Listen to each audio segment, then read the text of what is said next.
Hello everyone and welcome to EduTap. So guys, we are back with another session for Himachal Pradesh Administrative Services for the year 2021 and 2022, and in this session we'll be discussing the prelims section, and we have already discussed 5 reading comprehension sessions with 3 passages in each session, and we are going to do again the same in this session. So guys, before we begin, I would like to inform you that if you need the PDFs of these sessions for free, you can join our Telegram channel, the link for which has been given in the description of the video. And if you've not subscribed to our YouTube channel up till now, I think you should do so that you don't miss out on any important updates or any videos.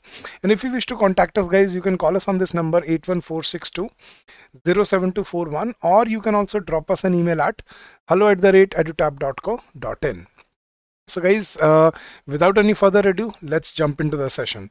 So guys, there are a few key points to remember while solving such passages. Now, these passages are, very critical, and they are very peculiar in their languages, and every word is very, very important.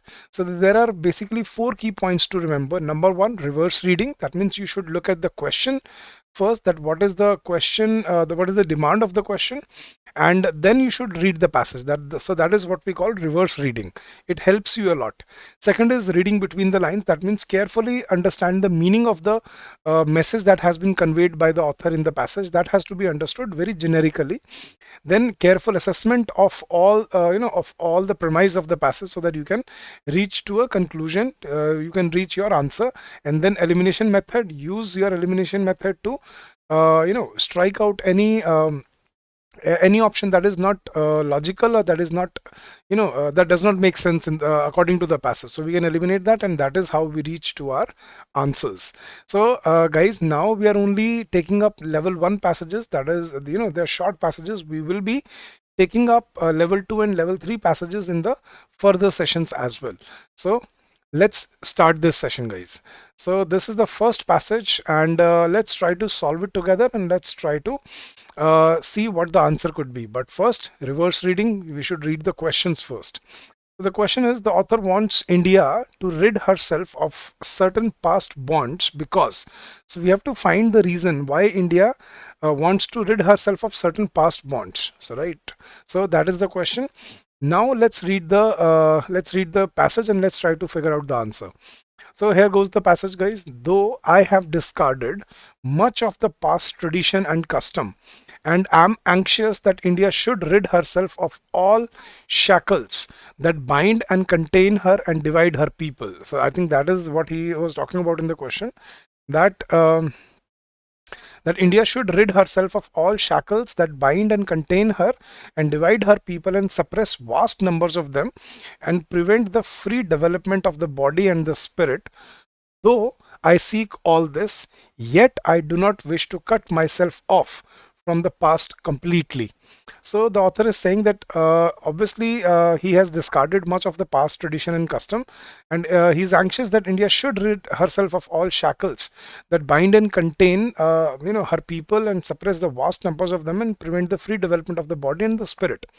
But he still believes that though I seek all this, yet I do not wish to cut myself off from the past completely. He doesn't want to detach from the past. I'm proud of that great inheritance that has been and is ours. And I am conscious that I too, like all of us, am a link in that unbroken chain, which goes back to the dawn of history in the immemorial past of India. So the author is of the point, he is of the view that the bad customs and traditions should be discarded. India should get rid of all the shackles that prevent its people, that divide the people or suppress the people or prevent the free development of the body and the spirit. But still he feels proud to be a part of that inheritance of this tradition of the culture of India, and he still wants to be part of that unbroken chain that goes back to the dawn of history in the immemorial past of India. So the author wants India to rid herself of certain past bonds because he's not able to see the relevance of the past. No, guys, he does see the relevance of the past. We can eliminate this option. There is not much to be proud of, but he is proud of. So he has clearly mentioned that I'm proud of that great change. So I think that is wrong. He is not interested in the history of India, or they obstruct her physical and spiritual growth. So I think that is also irrelevant. And my correct answer is option number D. So the author wants India to rid herself of certain past bonds, because these past bonds, they obstruct her physical and spiritual growth. That was given in the see, that was given in the passage, that certain past bonds that prevent the free development of the body and spirit. So they obstruct her physical and spiritual growth. So that is the answer. That is why the author wants India to rid herself of certain past bonds. So my answer is option number D. And I hope that you agree with me as well. So moving on to the second passage, guys. Let's try to read the passage and comprehend it and then solve it. First is, so the question is, which of the following is the most important implication of the passage? So now, guys, what is implication? What does the author want to imply in this passage? What he wants to convey through this passage? That is the most important implication that has to be understood. So let's read the passage and let's try to solve it, guys. So here goes the passage. The Arctic Circle is talking about. The Arctic's vast reserves of fossil fuel, fish and minerals are now accessible for a longer period in a year. So he's saying the Arctic's vast reserves of fossil fuels, fish and minerals are now accessible for a longer period in a year. But unlike Antarctica, which is protected from exploitation by the Antarctic Treaty framed during the Cold War and is not subject to territorial claims by any country. So unlike Antarctica is protected by Antarctic Treaty, and no country is subject to territorial claims in Antarctica. But unlike Antarctica, which is protected from exploitation by the Antarctic Treaty framed during the Cold War and is not subject to territorial claims by any country, there is no legal regime protecting the Arctic from industrialization. So unlike Antarctica, Arctic Circle is not protected from any by any legal framework which protects Arctic from industrialization, especially at a time when the world craves for more and more resources. That's true. So when the world is looking for more and more resources, the Arctic Circle has no legal framework to protect it from industrialization. The distinct possibility of ice-free summer. So the distinct possibility of ice-free summer has prompted countries with Arctic coastline to scramble for great chunks of melting ocean. So yeah, this has a result. See, ice-free summer has resulted into neighboring countries to scramble. That means to look for melting fossil fuels in the summer, so that they can get more resources out of that region. So what could be the most important implication of the passage? Now let's read the options, guys. First option is, India can have territorial claims in the Arctic territory and free access to its resources. So we are not discussing India at all. So we can straight away eliminate that option. India is nowhere being spoken of, so we are not even a neighboring country of that. So nothing to talk about India.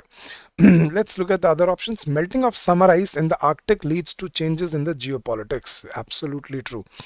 The Arctic region will solve the world's future problem of resource crunch. That is not true. And nowhere being mentioned in the passage. And the Arctic region has more resources than Antarctica. That is also not true. Antarctica is protected by the Antarctic Treaty framed during the Cold War, but that doesn't mean that Arctic region has more resources than Antarctica. So I think the correct answer here is the melting of summer ice in the Arctic leads to changes in the geopolitics. People, which are not people, countries that are geologically close to Arctic Circle or Arctic area, they scramble for great chunks of melting ocean, and that is why it leads to industrialization of of that area. So that is the correct implication. So melting of summer ice in the Arctic leads to changes in the geopolitics. So that is the correct implication of the passage that could be understood from the premise of the passage. Right, guys? So I hope you agree with me on the answer. Right. All right, guys. Let's move ahead. Let's read the third passage and let's try to solve it. So the question is, with reference to the above passage, the following assumptions have been made. So we have to find which of the following assumptions is valid according to the passage, right? So this is a good question. So what are assumptions, guys? Something that could be assumed to be true after reading the premise of the passage. So assume is basically to predict something that is the upcoming or the next step in the chain, right? So that is what we call assumption. So let's read the passage, guys. India's educational system is modeled on the mass education system that developed in the 19th century in Europe and later spread around the world. So he's talking about India's education system is modeled on the mass education system that developed in the 19th century in Europe and later spread around the world. The goal of the system is to condition children as good citizens and productive workers. So the goal of this system is to prepare children as good citizens and productive workers. This suited the industrial age. This was developed in the 19th century. So this suited the industrial age that needed the constant supply of a compliant workforce with a narrow set of capabilities. So that was, that was in accordance to the requirement of the industrial age. That was required in the 19th century, a constant supply of compliant workforce with a narrow set of, limited set of capabilities. Our educational institutes resemble factories with bells, uniforms and batch processing of learners. So our schools basically resemble factories where students follow the bells, uniforms and batch processing of learners, designed to get learners to conform. So they're basically training, they're basically mechanizing human beings to work in the factories. But from an economic point of view, looking at the economic point of view, the environment today is very different. So, but from an economic point of view, the environment today is very different. It is a complex, volatile, and globally interconnected world. So he's of the view that today that system of education is, it seems a bit outdated. Because today, from economic point of view, the environment is very different. It is a complex, volatile, and globally interconnected world. That is the view of the author.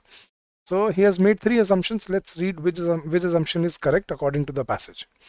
So first assumption is India continues to be a developing country essentially due to its faulty education system.